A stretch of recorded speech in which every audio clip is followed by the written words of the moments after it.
तीन सब्जेक्ट का सबसे बुरा हाल है। पहला गणित का, मैथमेटिक्स का, दूसरा फिजिक्स का और तीसरा अकाउंटेंसी का।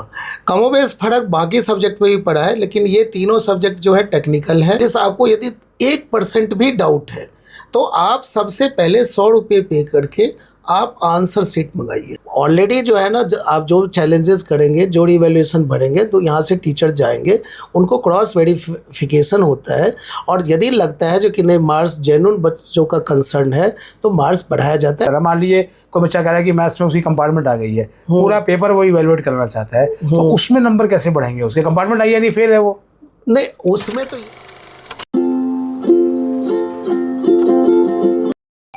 नमस्कार, स्वागत है आपका हमारे इस YouTube चैनल पर। मैं मुनमुन श्रीवास्तव आपका हार्दिक अभिनंदन करता हूं। 12वीं के रिज़ल्ट में जब से आपके कम नंबर आए हैं या एक बहुत बड़े लेवल पर जो है वो कंपार्टमेंट आई हुई है स्टूडेंट्स की, उन विषयों में आई हुई है जिन विषयों में स्कूल लेवल पे वो बहुत अच्छा प्रदर्शन कर रहे थे, तब से ही हंगामा मचा हुआ है। और हालत आज ये है कि CBSE बैक फुट पर है और स्टूडेंट्स को वो मौका उन्होंने दिया है जो आज से पहले शायद नहीं था। रिवैल्यूएशन के मौके तो मिलते थे, लेकिन फ़ीस भी घटाई गई है और बहुत सारी ऐसी चीज़ें की गई हैं कि CBSE को ये दुहाई देनी पड़ी कि उसके लिए हर बच्चा मैटर करता है। और इस साल जो कुछ भी हुआ उसको लेकर जो है वो स्टूडेंट्स और पेरेंट्स दोनों ही पैनिक सिचुएशन में हैं, क्योंकि इस समय वही स्टूडेंट जो है वो नीट के पेपर लीक से परेशान है, उसके अलावा वो CUT के एग्ज़ाम भी दे रहा है और अब जो है वो 19 तारीख से रिवैल्यूएशन की प्रक्रिया शुरू हो रही है। CBSE ने जो मौका दिया है। हमारे साथ मौजूद हैं के झा, जो कि HOD मैथमेटिक्स हैं, NC Jindal public school Punjabi Bagh में 30 वर्षों से अधिक का इनका जो है वो पढ़ाने का अनुभव रहा है और ये लगातार जो है वो स्टूडेंट के संपर्क में थे। और इन्होंने कहा भी था एक बार बातचीत में कि इस साल जो गणित का जो प्रश्न पत्र आया है वो उसने दिल्ली के स्टूडेंट्स के पसीने छुड़ा दिए। और वही स्थिति यहाँ देखने को आ रही है कि जो स्टूडेंट जिसके कि 75 से ऊपर नंबर आ रहे थे, उसकी कंपार्टमेंट आ गई है मैथमेटिक्स में। इन सभी मुद्दों पर बात करेंगे और साथ ही जानेंगे कि जो प्रक्रिया अभी कल से शुरू हो रही है उसको लेकर पेरेंट्स और स्टूडेंट्स किस तरह से अपनी एक्सरसाइज करें जिससे कि वो उसका पूरा फ़ायदा उठा सकें। स्वागत है के झा जी हमारे चैनल पर। नमस्कार। के झा जी, 30 वर्षों से अधिक का आपका अनुभव रहा है। क्या इस तरह का डिज़ास्टर जो OSM तकनीक से जो मार्किंग हुई है, आपने इससे पहले कभी देखा था? नहीं, OSM एक बार CBSE ने 2014 में इम्प्लीमेंट करी थी, लेकिन उस टाइम में ट्रायल बेसिस पे सिर्फ कुछ सब्जेक्ट में किया गया था, लेकिन कुछ टेक्निकल ग्राउंड पे जैसे स्कैनिंग फैसिलिटी उतना फास्ट नहीं था, तो अगले साल CBSE ने उसको विड्रॉ कर लिया था। अच्छा। तो फिर CBSE ने फरवरी के आसपास जो है OSM को लेके नोटिफिकेशन किया और ये पहली बार जो है ना लार्ज स्केल पे सभी सब्जेक्ट में क्लास 12th में इम्प्लीमेंट किया गया। जी, ये तो परीक्षाएं जैसे बस शुरू हो ही रही थी तभी CBSE ने अनाउंस किया था, यानी तैयारी पूरी नहीं थी इसका मतलब? CBSE ने तैयारी करी थी, नहीं करा थी, लेकिन पब्लिक डोमेन में जो है हम लोगों को फरवरी के आसपास ही आया जो कि OSM लाया जाएगा। उसके लिए CBSE ने स्टार्टिंग में पायलट प्रोजेक्ट वगैरह, फिर स्कूलों में जो ट्रेनिंग वगैरह जो जितना पॉसिबल था उन्होंने किया, लेकिन जितना अच्छा होना चाहिए प्रिपरेशन, मुझे लगता है इस रिज़ल्ट को देख के जो कि शायद कमी थी। हमने देखा कि फिजिक्स में, अकाउंट्स में, मैथ्स में, यहाँ तक कि केमिस्ट्री में भी जो है स्टूडेंट, खासतौर पर जो साइंस वाले जो डोमेन हैं, इनमें बच्चों को दिक्कत हुई है। नहीं, जो जितना मेरे पास रिपोर्ट है या जो मैंने बच्चों से बात किया है या हेड ऑफ़ द इंस्टीट्यूशन से, पेरेंट्स से, तो उसमें मोटी मोटी बातें जो है ना, 3 सब्जेक्ट का सबसे बुरा हाल है। पहला गणित का, मैथमेटिक्स का, दूसरा फिजिक्स का और तीसरा अकाउंटेंसी का। कमोबेश फ़र्क बाकी सब्जेक्ट में भी पड़ा है, लेकिन ये तीनों सब्जेक्ट जो है टेक्निकल है और इसमें स्टेप मार्किंग का काफ़ी इम्पोर्टेंस होता है। तो बेसिकली OSM को यदि आप देखोगे तो उसमें उन्होंने CBSE ने टेक्निकली जो है वो स्टेप मार्किंग पे ज़्यादा फोकस किया और सारे खेल जो मुझे लगता है जो कि यहीं पे खराब हुआ है। यदि हम स्टेप को फॉलो करते हैं तो कहीं ना कहीं बच्चों को उससे ज़्यादा लॉस हो गया है, ऐसा मेरा अपना मानना है। लेकिन कुछ शिकायतें ये भी मिली थी और मीडिया में रिपोर्ट्स भी हुई थी कि जो स्कैनिंग की जो क्वालिटी थी वो बड़ी ख़राब थी, टीचर समझ ही नहीं पाए। नहीं, स्कैनिंग की क्वालिटी कुछ सीट में था, उसके लिए CBSE ने ऑप्शन दिया हुआ था, तो हम एज एवेल्युएटर जो है ना उसको रिजेक्ट कर देते थे, तो उसको दोबारा वापस भेज दिया गया। तो उस पर CBSE ने फिर दोबारा उसको स्कैनिंग किया तो वैसे आंसर सीट का तो दोबारा रिव्यू हुआ है, लेकिन इन जनरल स्कैनिंग आप ये नहीं कह सकते ख़राब था। हाँ, ये आप ज़रूर कह सकते हैं जो कि कुछ टीचर जो न्यू जनरेशन जो है टीचर जो थे वो तो कंफर्टेबल थे, लेकिन बहुत सारे टीचर जो अभी हमारे सिस्टम में है वो टेक्नोलॉजिकली उतने एडवांसमेंट नहीं है, उतने कंफर्टेबल नहीं है। तो उस पॉइंट ऑफ व्यू से आप कह सकते थे, जो कि वैसे भी यदि स्कैनिंग क्वालिटी अच्छी भी थी तो वैसे टीचर थोड़े कंफर्टेबल नहीं थे। अच्छा, ये 19 मई से जो है वो प्रक्रिया शुरू हो रही है, तो झा सर ये समझाने की आप कोशिश करेंगे कि कैसे फ़ायदा उठाएं पेरेंट्स? देखिए, इसमें मेरा ये कहना है जो सीबीएसई ने पहले भी रीवैल्यूएशन प्रोसेस आप फोटोकॉपी मंगा सकते थे, ये पहले भी था जब ऑफलाइन मोड में चेकिंग होते थे। लेकिन इस बार क्या है जो कि सीबीएसई के रिजल्ट उतनी सेटिस्फैक्ट्री बच्चों के लिए नहीं है। तो सीबीएसई ने जब मौका दिया है, फ़ीस को भी रिड्यूस किया है। पिछले साल तक 500 रुपये फ़ोटोकॉपी मंगाने के होते थे, इस बार सीबीएसई ने स्टार्टिंग में उसको 700 रुपये किया। लेकिन जब स्टेक होल्डर का प्रेशर बढ़ा है तो सीबीएसई ने इस चीज़ को रियलाइज़ किया है और स्टूडेंट के फेवर में डिसीजन लिया है और उसको 100 रुपये किया गया। तो मेरा अपना मानना है एज ए टीचर, मैं हर एक स्टूडेंट को सजेस्ट करूँगा जो एटलीस्ट आपको यदि 1% भी डाउट है तो आप सबसे पहले 100 रुपये पे करके आप आंसर सीट मंगाइए। आंसर सीट मंगाने के बाद क्या होगा, जो कि मार्किंग स्कीम ऑलरेडी सीबीएसई के वेबसाइट पे है, पब्लिक डोमेन में है। उसमें जो भी आपके स्कूल के जो टीचर है या आप जहाँ ट्यूशन ले रहे थे या कोई भी सब्जेक्ट एक्सपर्ट है, आपके फैमिली मेम्बर है, उन और आप खुद भी आप उस मार्किंग स्कीम के हिसाब से देखिए जो कि कहाँ पर हमारी मार्क्स कटे हैं। यदि आपको जिस भी पॉइंट पे लगता है जो कि हमें मार्क्स मिलना चाहिए आपको, तो आप वहीं पे उसको रीवैल्यूएशन के लिए अप्लाई कीजिए। आप पूरी आंसर सीट को भी कर सकते हैं और आपको लगता है जो कि पर्टिकुलर क्वेश्चन में हमें मार्क्स कटे हैं, इसमें हमें मिलना चाहिए, तो आप पर्टिकुलर क्वेश्चन को भी चैलेंज कर सकते हैं, जिसका पहले 100 रुपीज़ हुआ करता था, लेकिन सीबीएसई ने उसको भी रिड्यूस किया है और 25 रुपीज़ पर क्वेश्चन है।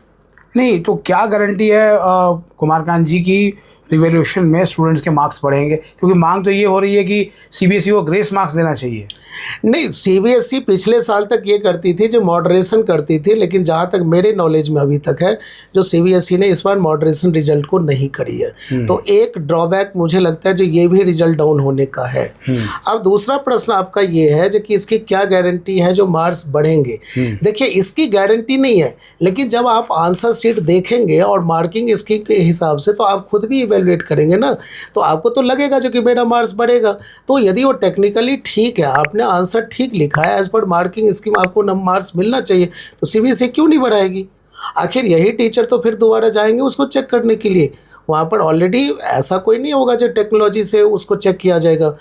ऑलरेडी जो है ना, आप जो चैलेंजेस करेंगे, जो रिवैल्यूएशन भरेंगे, तो यहाँ से टीचर जाएंगे, उनको क्रॉस वेरिफिकेशन होता है और यदि लगता है जो कि नहीं मार्क्स जेन्युइन बच्चों का कंसर्न है तो मार्क्स बढ़ाया जाता है। ऐसा मेरा एक्सपीरियंस रहा है और हम लोग हमेशा जो है ना, मतलब हम लोगों का मतलब यह है जो कि हम टीचर्स इंस्टीट्यूशन हमेशा हम बच्चों की फेवर में बात। अच्छा, रिवैल्यूएशन किस तरह से होता है, उसकी प्रक्रिया भी जानना चाहते हैं जो है वो। रिवैल्यूएशन जो होता है, जब आपने आंसर शीट मंगा लिया, स्कैन कॉपी मंगा लिया, जैसा कि मैंने पहले भी कहा है, आपने उसको चेक कर लिया, फिर आपके पास दो तरीका है। पहला ये है जो कि आप पूरी आंसर शीट को ही रिवैल्यूएशन में डाल सकते हैं, जिसमें टोटलिंग वगैरह कहीं पे स्टेप मिसिंग है या कोई क्वेश्चन अनचेक्ड रह गया तो वो आपको देखेंगे, उसके लिए 100 रुपीज़ फीस रखा हुआ है। दूसरा तरीका क्या होता है जो कि आप पर क्वेश्चन के हिसाब से आप उसमें अप्लाई कर सकते हैं।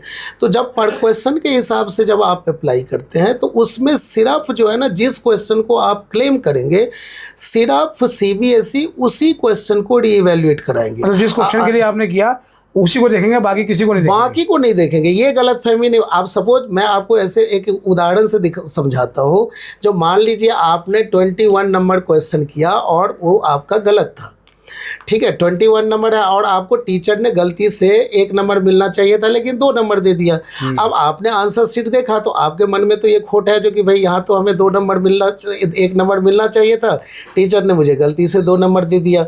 लेकिन आपने जो दूसरा क्वेश्चन किया है जिस पे क्लेम आप कर रहे हो, मान लीजिए आपने 22 नंबर क्वेश्चन को रीवैल्यूएशन के लिए अप्लाई किया है और आपको मान लीजिए जो उसमें नंबर मिला हुआ है 1 और आपको लगता है जो कि मुझे उसमें 2 नंबर मिलना चाहिए, तो ऑब्वियसली आप उसमें क्लेम करेंगे अपनी रीज़न देते हुए जो इसमें मुझे 1 नंबर मिला है, लेकिन मैंने जो मार्किंग स्कीम देखा है और मैंने जो अपना सॉल्यूशन देखा है उसके हिसाब से हमें 2 नंबर मिलना चाहिए। अब CBSE में जब ये केस जाएगा तो वहाँ पर ऑलरेडी एक्सपर्ट को बुलाया जाता है, वो एक्सपर्ट इन चीज़ों को देखेंगे और उस एक्सपर्ट को लगेगा जो कि चलो ठीक है 1 नंबर तो उनको मिला हुआ है, आपने 2 का क्लेम किया है, 2 के ना 1 मिलना चाहिए ना 2 मिलना चाहिए, 1.5 मिलना चाहिए। यदि एक्सपर्ट को लगेगा प्रॉपर वेरी, वहाँ पर 2 एक्सपर्ट वहाँ होते हैं, वो दोनों एक्सपर्ट उसको देखेंगे और यदि 2 नंबर के लिए आप 2 नंबर के लिए आप एलिजिबल हैं तो आपको 2 नंबर देंगे। कभी कभी ऐसे भी होता है जो कि लगता है कि नहीं 2 में 1.5 नंबर मिलना चाहिए तो आपको 1.5 नंबर मिलेगा। और इसमें मैं आपको ये बता दूं यदि आधे नंबर भी बढ़ा है तो आपको जो पहले मार्क्स मिला हुआ है उसमें आधे नंबर बढ़ाया जाएगा, ठीक है। और उसके बाद CBSE ने अभी ये भी कहा है जो कि यदि आधे नंबर भी बढ़े 1 नंबर भी बढ़े तो आपके इस प्रोसेस में जितने भी फीस आपने दिया है CBSE आपको अपने अकाउंट में रिफंड कर देगी। अच्छा, मतलब अगर आपका क्लेम सही पाया गया हाँ तो आपको वो पैसे जो आपने अभी जमा किए हैं वो आपको वापस मिलेंगे। हाँ, अभी CBSE ने तो ये नोटिफिकेशन किया, बड़ा क्लियरली किया है और ये पहले भी था, लेकिन उसमें टेक्निकल प्रॉब्लम क्या होती है जो हर एक लोगों के पास ये ऑनलाइन फैसिलिटी नहीं होती है। कुछ लोग साइबर कैफ़े में जाते हैं, दूसरे का अकाउंट यूज करते हैं, तो इसमें थोड़ी टेक्निकल प्रॉब्लम आती है। तो मैं इसमें आपको ये सजेस्ट करूँगा जो आपका जो जेन्युइन अकाउंट है और अपने घर से अपने लैपटॉप या जो डेस्कटॉप वगैरह है उससे आप अप्लाई करें, इवन आप मोबाइल से भी अप्लाई कर सकते हैं और अपना जेन्युइन अकाउंट दें, ये ज़्यादा आपके लिए बेनिफिशियल रहेगा। अच्छा कुमारकांत जी, किसी ने मान लिया कि पूरा ही अपना पेपर इवैल्यूएट कर रहा है, मान लीजिए कोई बच्चा कह रहा है कि मैथ्स में उसकी कंपार्टमेंट आ गई है, पूरा पेपर वो इवैल्यूएट करना चाहता है, तो उसमें नंबर कैसे बढ़ेंगे? उसके कंपार्टमेंट आई है नहीं, फेल है वो? नहीं, उसमें तो ये हुआ ना जो कि उसने CBSE ने एक ऑप्शन तो दिया जो कि भाई आप पूरी आंसर सीट के लिए रिवैल्यूएशन के लिए वेरिफिकेशन के लिए अप्लाई कीजिए, लेकिन उसमें क्या होगा जो कि CBSE ये देखेगा जो कोई अनचेक्ड तो नहीं रह गया, कोई टोटलिंग तो नहीं रह गया, किसी क्वेश्चन में प्रॉपर स्टेप वगैरह फॉलो तो नहीं हुआ, ये सब चीज़ें तो अपने एंड से CBSE देख लेती है। लेकिन मैं फोकस ये करना चाहूँगा यदि आपको लगता है जो कि पूरी आंसर सीट ही गलत चेकिंग हुई है तभी आप ये प्रोसेस फॉलो कीजिए, नहीं तो बेटर ये रहेगा जो कि आप आंसर सीट को देखिए और आपको जिन जिन क्वेश्चन में लगता है जो मुझे मार्क्स बढ़ेगा, आप मेरा सजेशन ये रहेगा जो कि आप उस क्वेश्चन को क्लेम जरूर करें।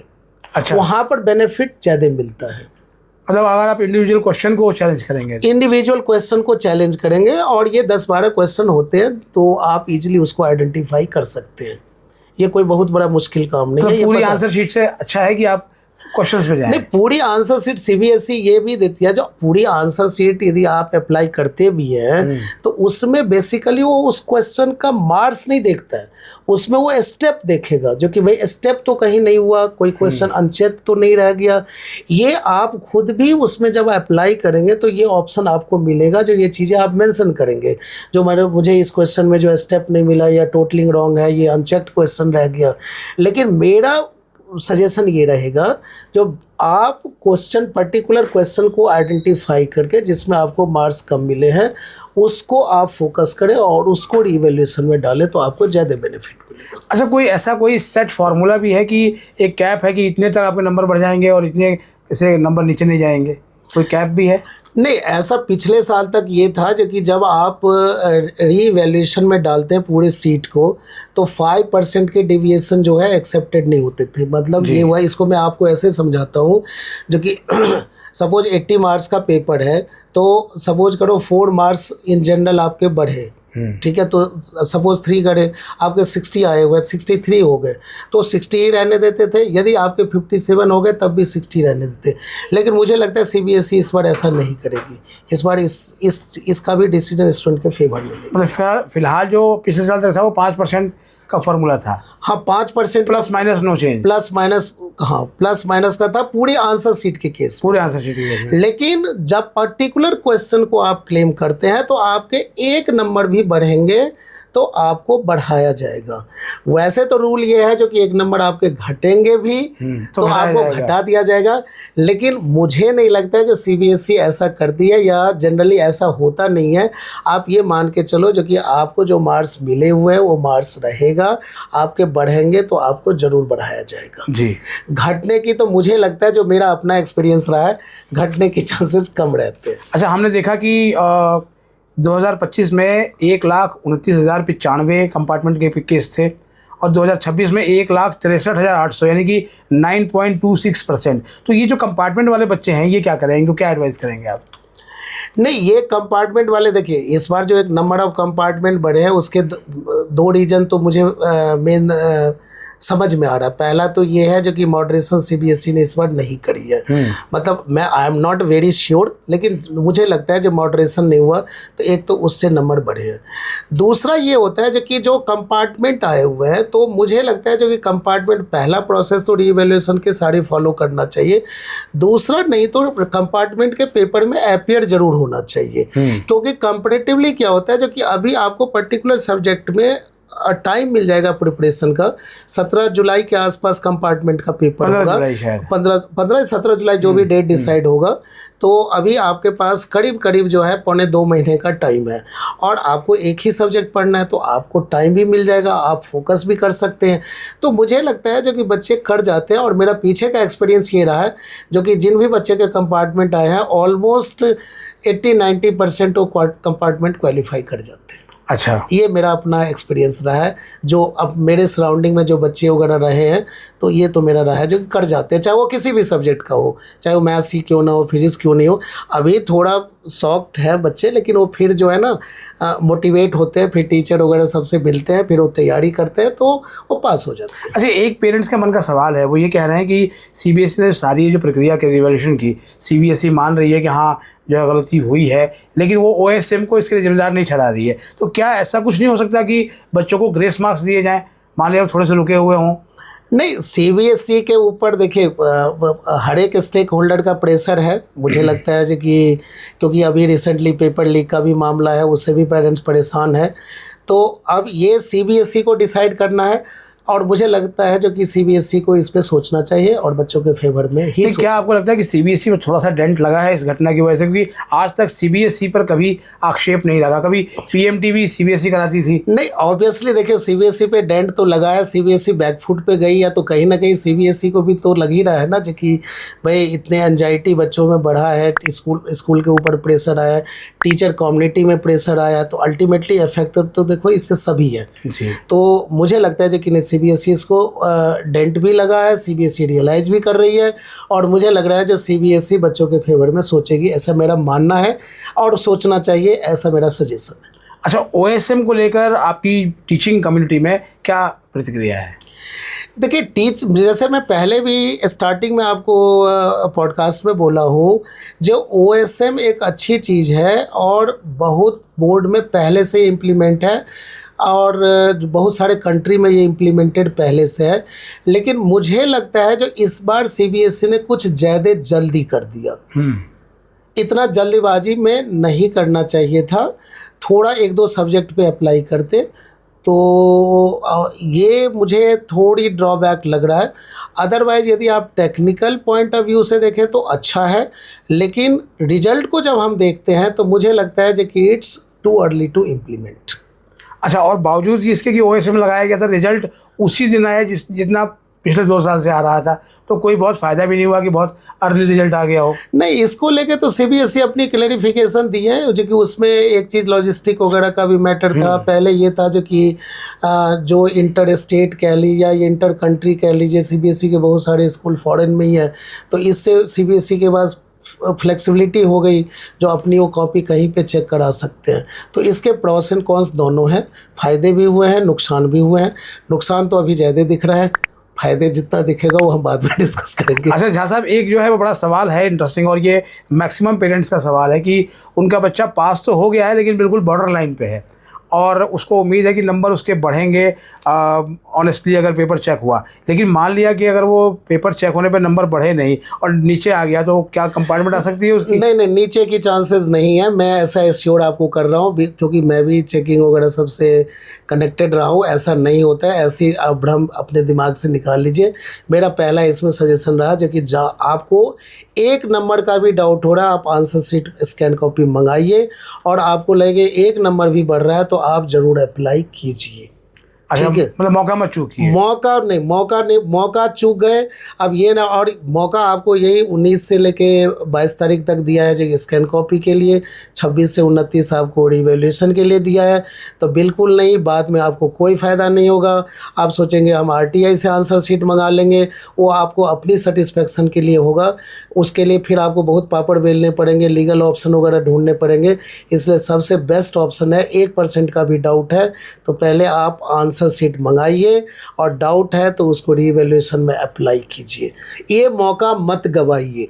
अच्छा, मौका बिल्कुल नहीं गंवाना है, चाहे कोई भी सब्जेक्ट हो आपको। ठीक है, फिजिक्स, केमिस्ट्री, मैथमेटिक्स, अकाउंटेंसी में ये प्रॉब्लम है, लेकिन इसके अलावा भी आपको किसी सब्जेक्ट में लगता है, चाहे वो फिजिकल एजुकेशन ही क्यों नहीं है, चाहे दूसरा हिस्ट्री क्यों नहीं है, पोल साइंस क्यों नहीं है, किसी भी सब्जेक्ट में आपको लगता है तो उसमें भी आप ये प्रोसेस को फॉलो कीजिए। जी, बहुत बहुत धन्यवाद कुमार कांत जी, हमें समय देने के लिए। और उम्मीद करते हैं कि आपके इस पॉडकास्ट से बहुत से स्टूडेंट को फ़ायदा होगा और वो ठीक से एक्सरसाइज जो है वो कर पाएंगे। नहीं, आपको भी मुनमुन जी बहुत बहुत धन्यवाद। आपने मुझे मौका दिया, अपनी बात रखने के लिए दिया।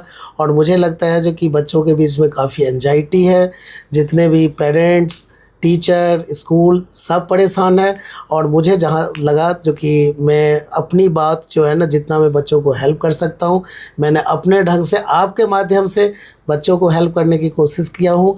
और आगे भी मैं इस मुद्दे पे बात करने के कभी भी आप मुझे बुला सकते हैं। मैं बच्चों को, बच्चों के लिए मैं हमेशा जी, बहुत बहुत धन्यवाद। तो आपने सुना के झा को, जो कि एनसी जिंदल पब्लिक स्कूल में मैथमेटिक्स के एचओडी हैं और एक लंबा अनुभव है 3 डिकेड से ऊपर का टीचिंग का। और उनका यही कहना है कि जो जिस भी स्टूडेंट्स को लगता है कि उसका एक भी क्वेश्चन जो है वो गलत है, तो वो और उससे गलत तरीके से मार्किंग हुई है, तो वो इस एक्सरसाइज को करने से ना चूके। उसके बाद सिर्फ 19, 20, 21 और 22 यही 4 दिन है, इसी में उसको जो है वो अप्लाई करना पड़ेगा अपनी आंसर स्क्रिप्ट के लिए। उसको बहुत ध्यान से देखना होगा और प्रोसेस को फॉलो करना पड़ेगा। और इनको उम्मीद है कि मार्क्स तो सबके बढ़ेंगे। आज के लिए फ़िलहाल इतना ही। अगर आपको ये पॉडकास्ट पसंद आया हो तो इस वीडियो को लाइक करके हाइप देना ना भूलें। दिल्ली विश्वविद्यालय से जुड़ी हुई तमाम अपडेट्स और न्यूज़ के लिए आप इस चैनल को सब्सक्राइब कर सकते हैं। मिलते हैं एक और एपिसोड के साथ, तब तक के लिए नमस्कार।